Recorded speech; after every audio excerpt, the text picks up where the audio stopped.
Praise the lord. యెషయా గ్రంథంలో దేవుడు ఇలాగ మనకి సెలవిస్తూ ఉన్నాడు.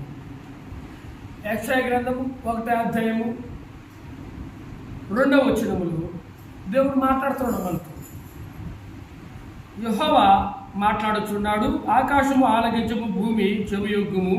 నేను పిల్లలను పెంచి గొప్పవాడిగా చేసి తిని వారు నా మీద తిరగబడి ఉన్నారు అంటున్నాడు. హల్లెలూయా.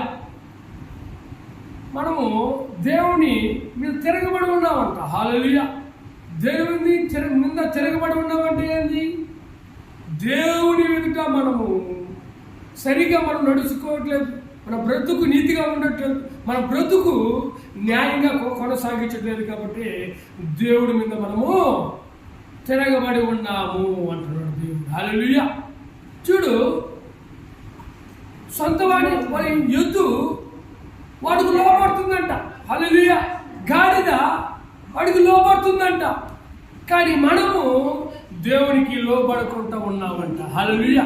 ఎద్దు తన కామందును వెరుగును, గాడిద సొంతవాడిని దొడ్డును తెలుసుకొనును. ఇశ్రాయేలీయులకు తెలివి లేదా? జనులు యోచింపరా అంటున్నాడు. హల్లెలూయా. చూడు,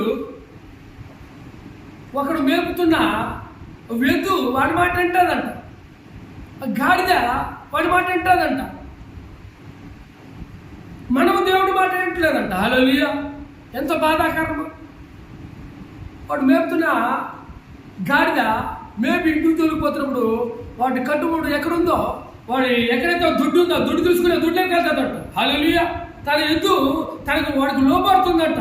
దున్నుతుంటే హై ఇటు తిరిగి అటు తిరిగింటే దానికి ఆ పరం తిరుగుతుంది, ఆ పక్కం ఎలా లాగుతాం అలా తిరుగుతుంది, మాట అంటుంది. కానీ దేవుడు మాట మనము వేయట్లేదని దేవుడు బాధపడుతున్నాడు. అతను తిరగబడి ఉన్నామంటే పాపముతో మనం పడి ఉన్నాం. హల్లెలూయా. పాపతో కట్టబడి ఉన్నాం, శాపంగా మారిపోతున్నామని దేవుడు బాధపడతా ఉన్నాడు. హల్లెలూయా.